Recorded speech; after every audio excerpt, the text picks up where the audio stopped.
Hello and welcome. I'm Sandeep Tyagi, your host for The Brand Called You.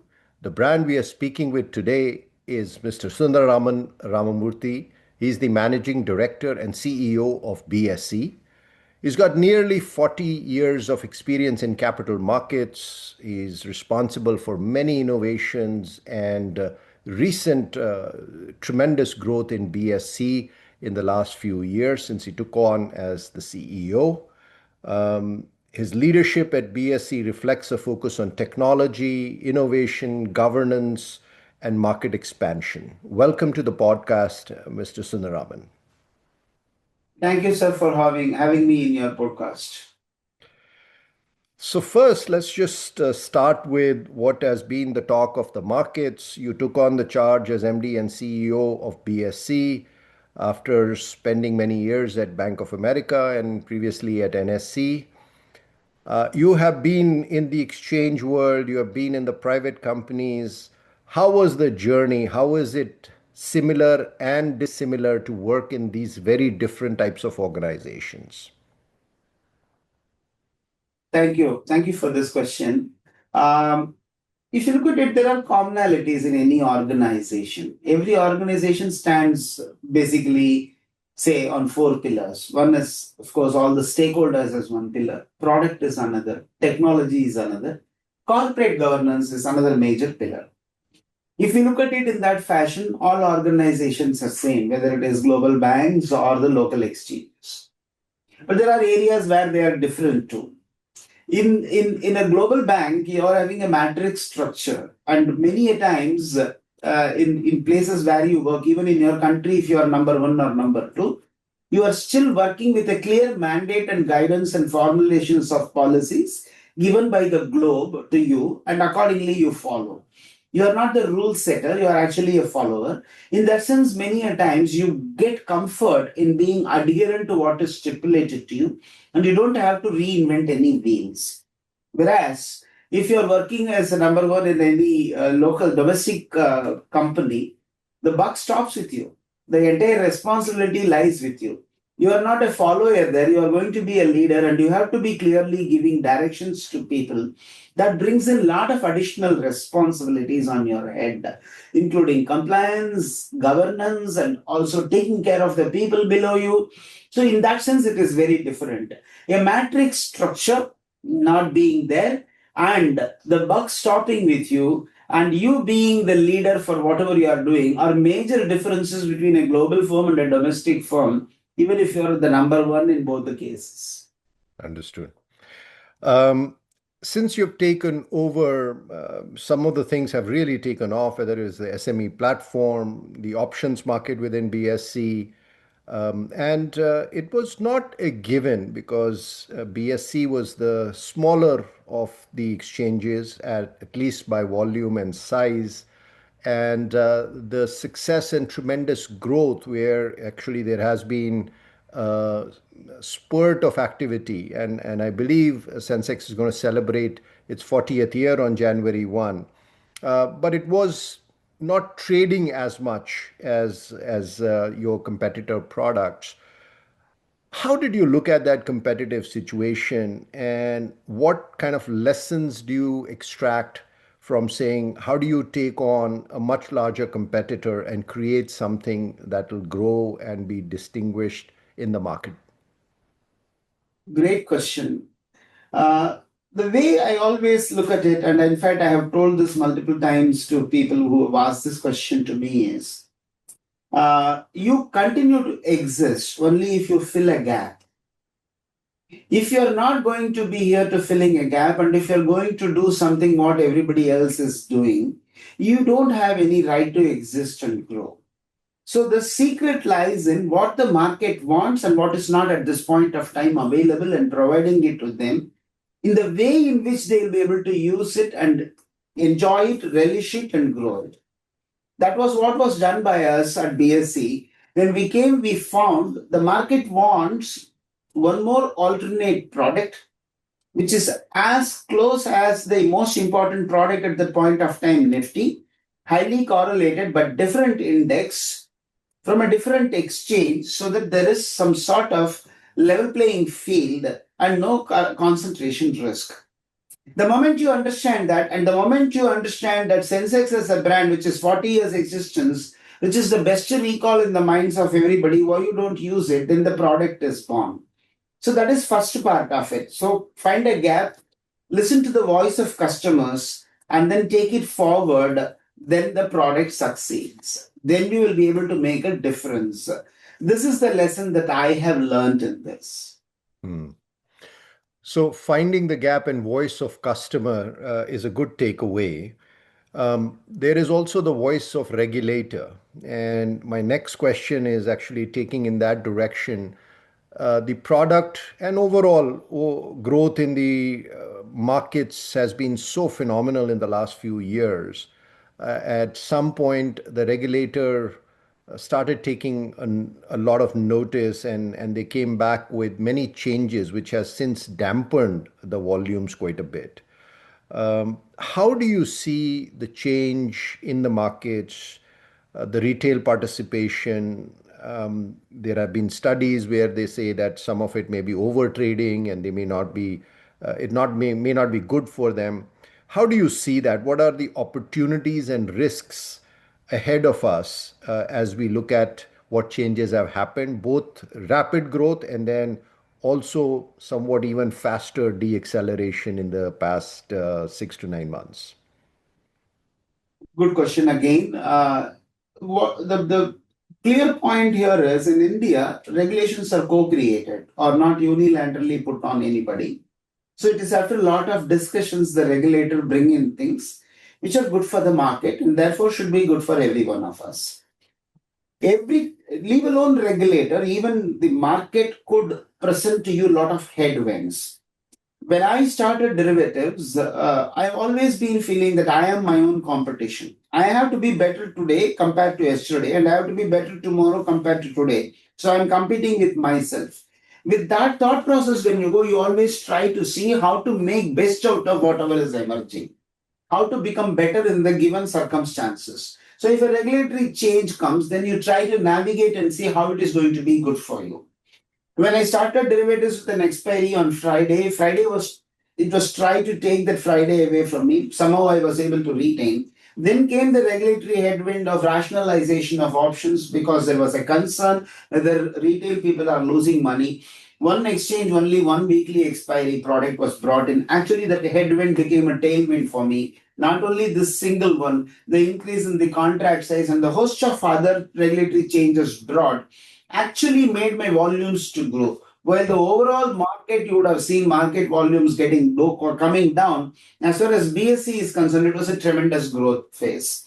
Then came now what will be the expiry day, whether it will be Tuesday, Thursday. We took to Thursday in order to ensure that there is a market piece, and we have again started growing. Our market share today, I generally say my market share is 100% because I compare myself with myself in derivatives. But from an overall market perspective, if you look at it, my premium market share is 30%. And in terms of number of contracts, my market share is 48%. So I feel that every one of these headwinds have been tailwinds for me. When I look at overall, not taking just the options, what are the opportunities and what are the challenges and or concerns or risk? Opportunities are huge in India. India is a very large country. Around a billion of the population is in income earning age with a median age of 28. 60% of the people today are in working age. And we have not even scratched the surface in terms of financialization of household savings. The consumption levels are very high. Income levels are improving. Consistently, we are doing a very heavy GDP growth. Opportunities are immense. We do not have many products which many other developed countries have. I'm sure we will be having all of them very soon. And therefore, we'll be able to do much, much, much more than what we are doing. What are the risks? I find there are three risks which I consider slightly concerning.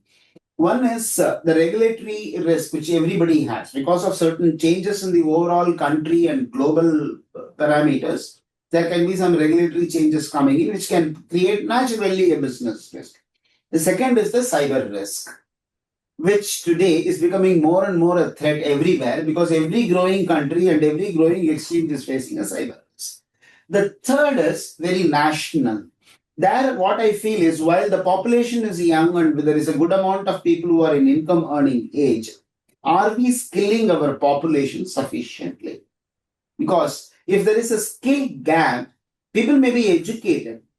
People more than education require skills to perform a job properly.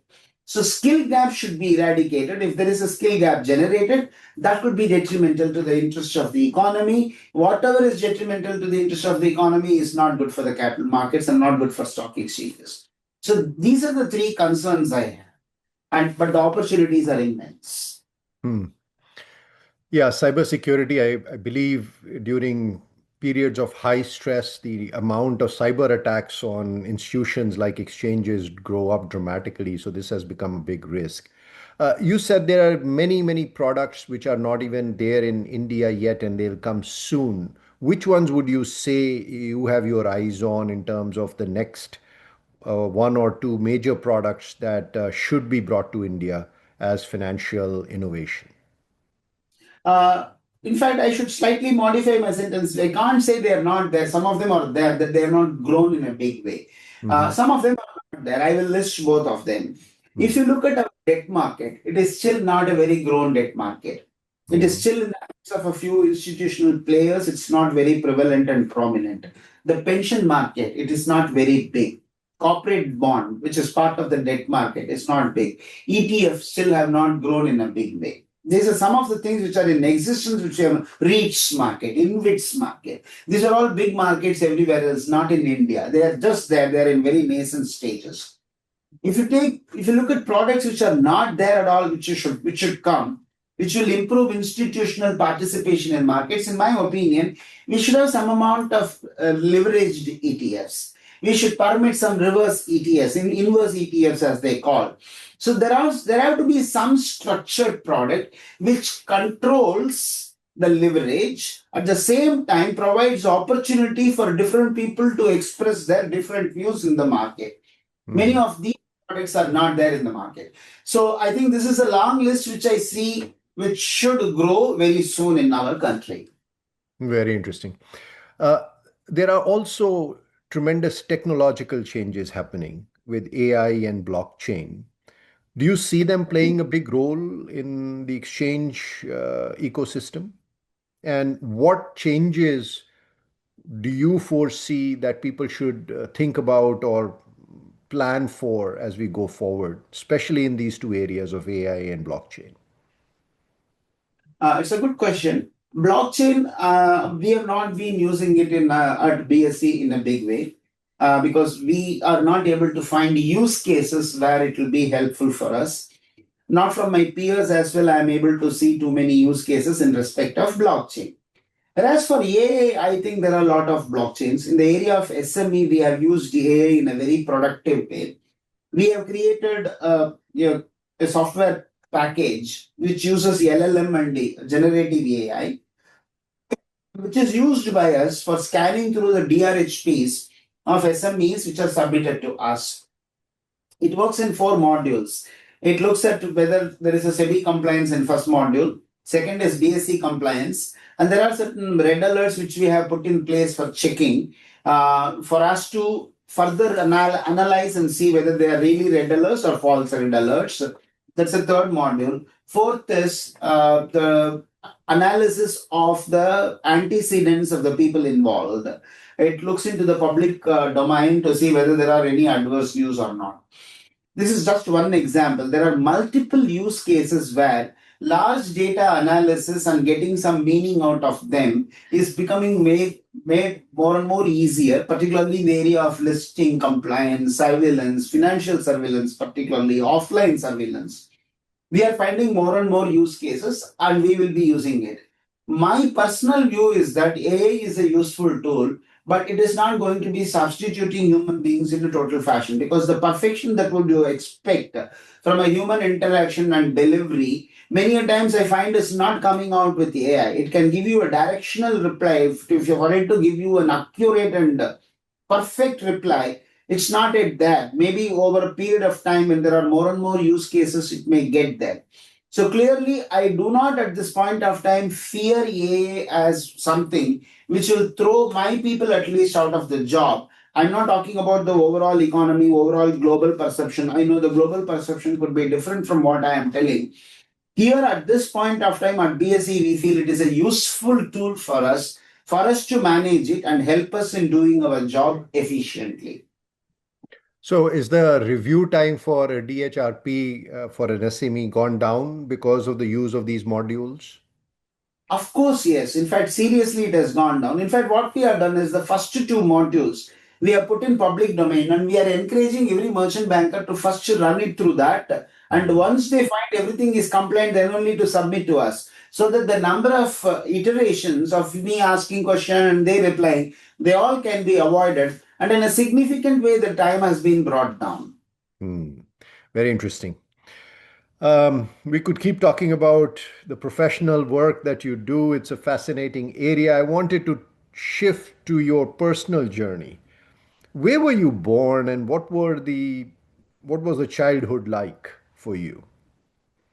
Uh, Honestly, it was not any great childhood where I say, I was aware that I'm going to become a CEO of a stock exchange or any such thing. It was a very, very ordinary type of a childhood. I was born in a government hospital in Chennai, which used to be called as Madras in those days. It's a part of Tamil Nadu, which is a state in India. Uh, I was born in a lower middle class family, like in every other lower middle class family. Your orientation is towards your daily course, and then whatever time is left to study well and try to perform academically well. India was going through a phase where, at the point of time, it is one of the developing economies, because of which, if you go to any average Indian family, most of the time will be spent in rushing to ration shops to get their quota of rice, pulses, sugar, kerosene, cooking oil, and whatnot.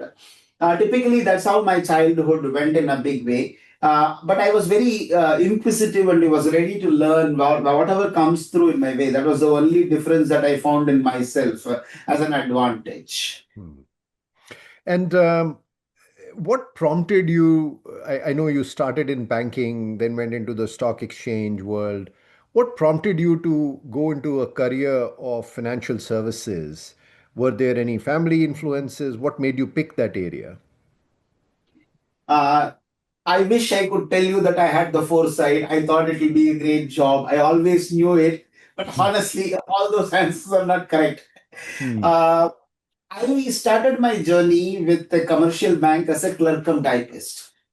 And I liked banking and it was very heavily paying at that time. So, and I got an officer's job called probationary officer in those days with State Bank of India, which was a very prestigious post in those days.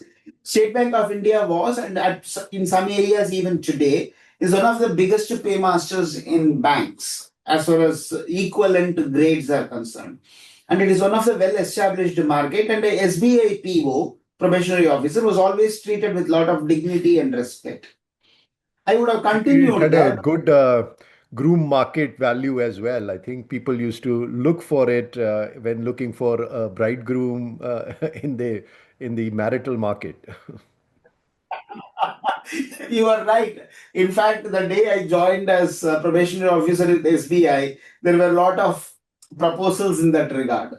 Uh, Forward, on my way came a job from one of the development financial institutions, which was a statutory organization at that point of time called IDBI, Industrial Development Bank of India. It was into mainly infrastructure creation in respect of projects which require a lot of capital cost and which had a longer gestation period. I thought I'll do well there, and I was very curious to see how the country's infrastructure projects were getting built at a salary reduction. And moving away from my home state, Tamil Nadu, was ready to venture and come into Maharashtra, Mumbai, with a single suitcase as the only possession in my hand and not being very adept with the local language here. If I look back, I think I was too courageous at that point of time. Maybe I was too young to think what would be the downside. I just came. And I was working with them for 7 years, 7 wonderful years where I learnt a lot. And I was able to do good amount of project appraisals. I was very adept in financial analysis, though I was a science graduate. By the time I had graduated into this area and I had become a cost accountant, I had completed my banking certification. So I was very happy. IDBI was given the project to set up the National Stock Exchange. So many of my seniors were going and setting it up. And I got enamored by one of the people whom I admire even today, who was part of the team who went to set it up. So I just piggy rided and went and requested that I will also join them. And through a process, they recruited me there. That was the starting point. Believe me, in those days in India, it was a physical share certificate and it had a transfer deed attached to it as an accompanying document without which the share certificate had no meaning. I have neither seen a share certificate nor a transfer deed. I ventured to join a stock exchange. Since it was the first few people, pretty much I was involved in setting up every one of the departments. I was showing more and more interest. I was hungry to learn. Whatever comes in my way, I wanted to do self learning and go and ask people, chat with them, and find out from the stalwarts of the market what was their practice. And most of those practices were not sounding logical and were not sounding commonsensical. And this organization, which we were setting up, gave full free hand to you to think differently. Logically, so long as you're able to convince the bosses, you are given a free hand to do whatever it is. So I was growing wonderfully well. I was with NSC for 20 years. From a junior level, I rose up to a very high level there. And as luck would have it, I felt that I need to get out of NSC. And I left them in 2014 and went back to banking, global banking. That was another experience. It's a global bank. It works differently, like what we discussed before. How do you manage matrix type of a reporting structure? How you have to be very careful about what you talk and what you do because you're always under a public scanner. It taught a lot of leadership qualities, which today I find as very, very useful for me in BSc. And then again, as luck would have it, BSc job came in my way, and I was requested to join. In by the end of 2022, I got a call where I was requested to join BSc's board as MD and C. After coming here, I just used common sense. Probably I was in the right time at the right place, not because of any of the greatness of mine, probably because of the timing, and BSc is doing well, and I am very happy. Well, good people with good preparation tend to be lucky. So that's your humility to say it was just luck, but wonderful changes. What is one thing that you learned from your parents that you have carried with you? Um, Caring for human beings. We were a family with, including me, there are four siblings, and there were four siblings in my family. I lost one of my sisters, so today we are three, but we used to be four. And my father was a clerk in postal department. It was not a very high paying job.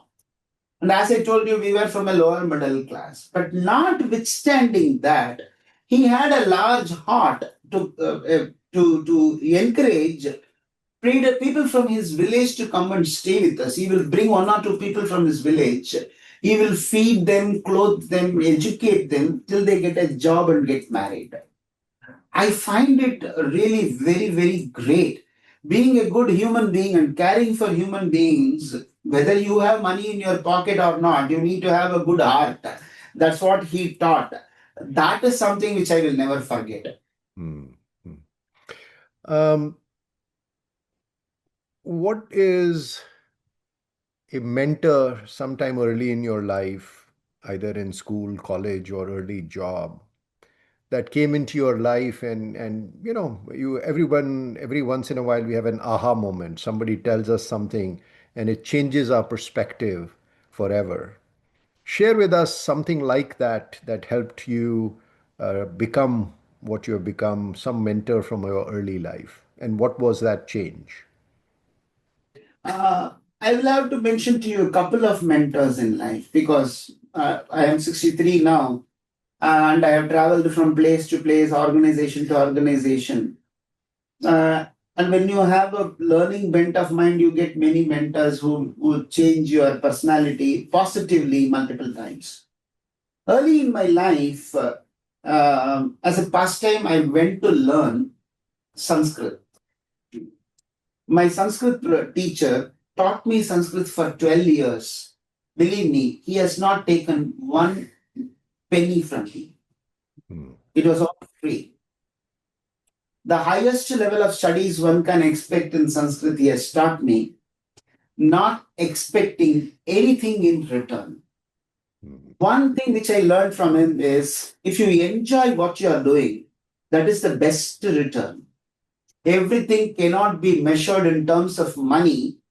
The satisfaction that you derive in life is paramount, and you should do one good work in your life which gives you satisfaction with no other expectation in mind is something which I learned from him. He was a great mentor for me. In State Bank of India, when I was a probationary officer, for 3 months I was in a SME branch. I was posted under an officer for me to be taught on appraisal. State Bank had a wonderful system of separate appraisal forms for a person who takes very small loan. Say, for example, somebody wants to set up a food shop in the path, in the platform. From that starting to a big corporate, all comes under SBI for getting sanction of loan.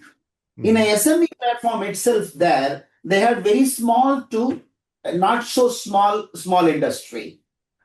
He had very patiently taught me the entire financial aspects of an appraisal in simple language, which changed my perception and my understanding and my knowledge about projects, which is what helped me in my IDBI job. Mhm, mhm. And Project in my finance. IDBI job and NSC job, my mentors have been Natkarni and Dr. Patil. Mr. Nadkarni was for some time IDBI chief, and he was also SEBI chief for a short while. He was also NSE chief for a short while. Unfortunately, he died at a young age. The man was a visionary. Today, the entire model of deposit based membership was his brainchild. And Dr. Patil, so proactive, so clearly a visionary as to what in future the world and India could be and preparing the organization for it.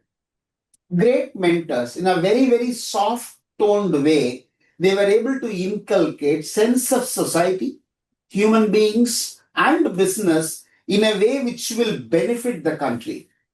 These people have changed my life permanently in terms of my thought processes. Yeah.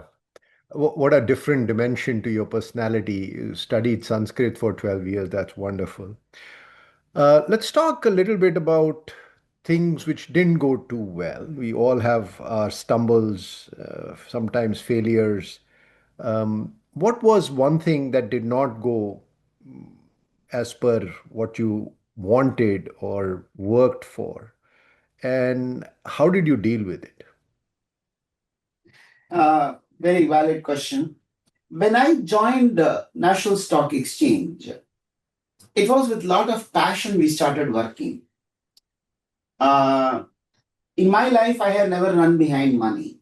And in those days, NSE was not a very big paymaster because we were just setting up shop. And we continued like that for long. Things changed subsequently very differently. One thing Dr. Patil used to always tell us is you are a profit making stock exchange. You are not like many exchanges across the globe which says that they are not for profit entity. No, you should be a profit making entity. Then only you will have more efficiency because you have a goal to work. But beware, you are also a social infrastructure, market infrastructure entity. Never forget your social obligations. Never try to maximize your profit. That should not be your goal.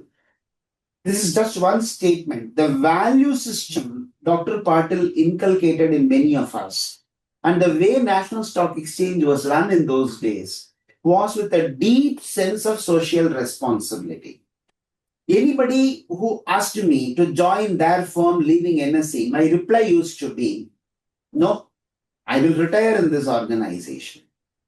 But I could not get that done. In 2014, I felt the organization for which I am working was not the organization which I joined when I was a young boy. It needed for me to recalibrate myself. should I readjust myself to the newer organization, though it is the oldest organization I have been working upon, or should I stick on to my own perceived value systems and move ahead? The second answer won. And in hindsight, probably I did the right thing. Hmm. Very interesting. Must have been a tough decision to leave something that you thought you were going to retire from. Was that a stressful period dealing with that decision? Somehow I have never taken too much of stress. I always think that every situation has to be positively acted upon or not reacted upon. If Hmm. you react, you will generate stress, which will hinder you from thinking clearly. Hmm. So I've always tried to follow this principle to the extent possible. So I avoid taking stress. I try to look at it very objectively and say, should I not simply act? I should refrain from reacting. This is what I tell myself. So stress was not a major concern, but the sense of belonging with which you had been with the institution for 20 years, and if you have to take a decision to move ahead and get into a new job, see, getting into a global bank with not any global banking experience at a fairly very high senior level, it's a big challenge, because Hmm. how do you adjust yourself to a new atmosphere with a matrix reporting with many a times conflicting requirements from the globe compared to what the local requirements could be? How do you Hmm. manage that? So Hmm. that in itself is a learning experience, but not an easy one. It's a challenge. Hmm. Hmm. So that's the way I took it. I did not take it as too much of a stress, because if I take it as a stress, I will break and it is not going to help anybody. Hmm. Okay. We are moving on to our next section, which is rapid fire questions. These are quick questions, and the answer needs to be quick as well. Whatever comes to your mind is the right answer, and we'll move through a bunch of them very quickly. One book you always like to recommend to people. Bhagavad Gita. Which habit of yours do you think is typically yours, eccentricity, something very particular to you? Go deep till you understand it thoroughly. A person that you admire from the world of entertainment. I don't think I have a reply for this because You don't want to pick an actor or an actress or a director. What do you like to no, do if you have a free afternoon? I would like to read some book of my choice. Hmm. What cuisine is your comfort food? Simple non-spicy food. Typically, therefore, it would be either a simple roti with some sabji, or it should be some pongal types. Pongal And is if a it's South Indian. not Indian, which one would you pick? I would prefer Italian. Hmm. Finally, what kind of a vacation spot is your favorite? Uh, I would like some scenic place where it is quite calm, not a place where there is a lot of activity. So Kovalam Beach, but not Goa. Yeah, right. Okay. This has been wonderful. We are on the last question, which is what is brand Sundararaman Ramamurthy in your own words?